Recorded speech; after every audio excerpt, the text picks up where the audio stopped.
Hi hello నమస్తే, నా పేరు రాధాకృష్ణ. మనకి నేను ఎపిసోడ్ చూశారు కదా, హోరా హోరీగా చాలా చక్కగా జరిగింది. మన రణరంగం ఒక యుద్ధరంగాన్ని తలపించింది. చాలా చక్కగా ఆడారు అందరూ కూడా. అయితే ఈ నిన్నటి గేమ్ ఎలా పెట్టాడు కంటెస్టెంట్స్ అందరికీను, ఈ ఆరుగురిని డిసైడ్ చేసేది ఈ కెప్టెన్ ఎవరు అవ్వాలి అని అంటే ముగ్గురు ఎవరైతే కంటెండర్స్ అవ్వలేదో ఆ కంటెండర్స్ డిసైడ్ చేస్తారని చెప్పడం జరిగింది. అయితే అది మార్వెలెస్. వాళ్ళు ముగ్గురు కూడాను ప్లాన్ చేసుకుంటారు.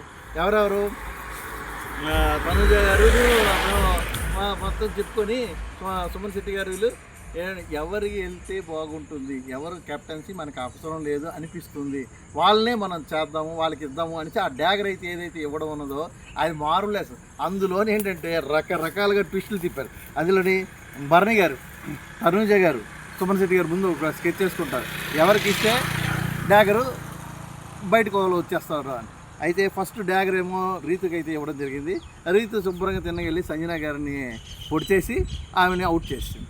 సంజన గారు క్లియర్గా చెప్తారు ఏంటని, రీతుకి ఎందుకు డ్యాగర్ ఇచ్చారు, రీతు ఏమో తనని సేవ్ చేసుకోవడానికి, అంటే నేను ఇంత కెప్టెన్ అవ్వాలి అని అంటే సంజన గారే టార్గెటెడ్ అని చెప్పేసి ఆవిడకు ఉంది, అందు గురించే నన్ను చేసింది, ఆమె తాలూకా ఆట విధానము ఆడే విధానం ఏమిటో నాకు అర్థం కావడం లేదు అని ఆ రకంగా మాట్లాడడం. అయితే రీతు గారికి సంజన గారికి అయితే మంచి వాగ్వాదం అయితే జరిగింది, అది చాలా బాగుంది కూడా. అయితే అందులో సంజన గారి పాయింట్ చాలా వరకు చాలా పర్ఫెక్ట్గా పెట్టారేమో అనిపిస్తుంది. అది నెక్స్ట్ అది కనిపిస్తుంది.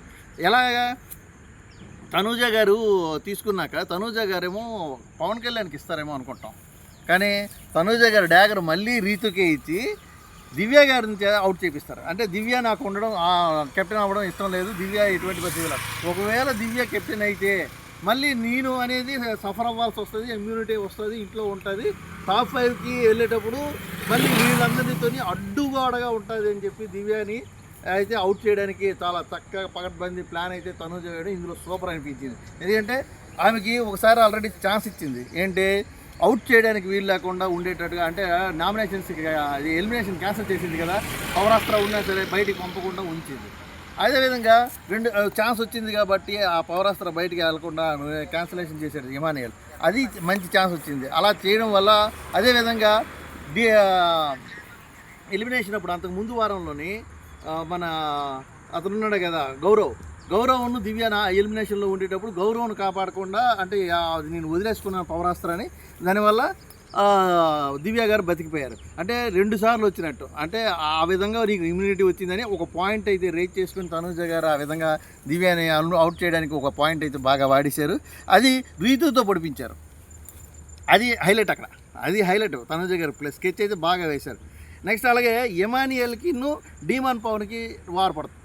ఇమానియల్ క్లియర్గా చెప్తాడా, నువ్వు నన్ను ఎందుకు తీసావు తమ్ముడు, నేను నీకోసం నేను ఎంత ఫైట్ చేశాను, నువ్వు నాకు ఏం చెప్తున్నావు, అసలు పాయింట్ చెప్తున్నావు, అసలు నువ్వు చెప్పిన దాంట్లో పాయింటే లేదు, నువ్వు అలా చెప్పడం నాకు తీయడం నచ్చలేదని ఇమానియల్ చక్కగా అది అయితే అన్నాడు. ఎందుకంటే ఇమానియల్ ఉంటే నెక్స్ట్ రీతుని కానీ డిమాండ్ కానీ తీస్తాడు, డెఫినెట్లీగా భరణి గారు ఇచ్చేస్తారని.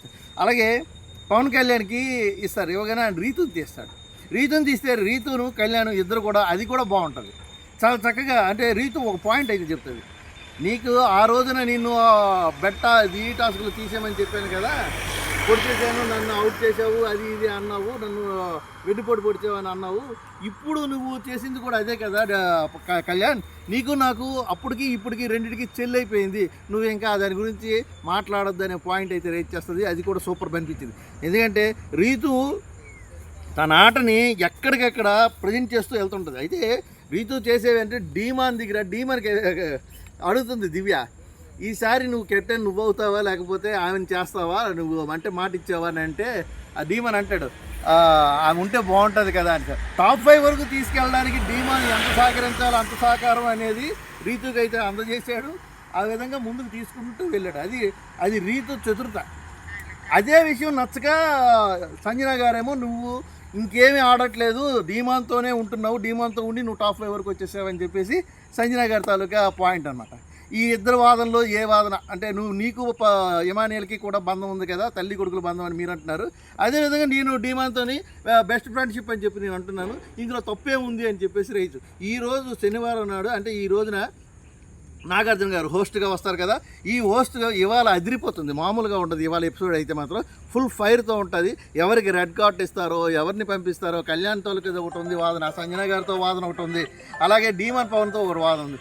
ఈ విధంగా ఏ విధంగా అవుతుంది ఈరోజు వేచి చూడాలి. నిన్న అయితే సూపర్గా అయింది. కెప్టెన్గా కళ్యాణ్ అయితే జెండా పాతేశాడు, మళ్ళీ ఎగరేసాడు. 12th వీక్ ఫైనల్ కెప్టెన్ అయిపోయింది, ఇంకా కెప్టెన్సీ లేదు, కెప్టెన్సీ పోర్ ఉండదు, ఇంకా నెక్స్ట్ పోర్ ఉండేదానికైతే బాగుంటుంది. అలాగే కళ్యాణ్ డీమన్ పోర్ కూడా చాలా బాగుంది. అదంతా మీరు చూసారా, అది అయిపోయింది అంతే. మన ఛానల్ ఎన్ఆర్కే టాక్స్ లైక్ చేయండి, షేర్ చేయండి, కామెంట్ చేయండి. మీరందరూ కూడాను దయచేసి అవుట్డోర్లో ఏదైనా డిస్టర్బెన్స్లు ఉంటే మన్నించండి. Thank you very much.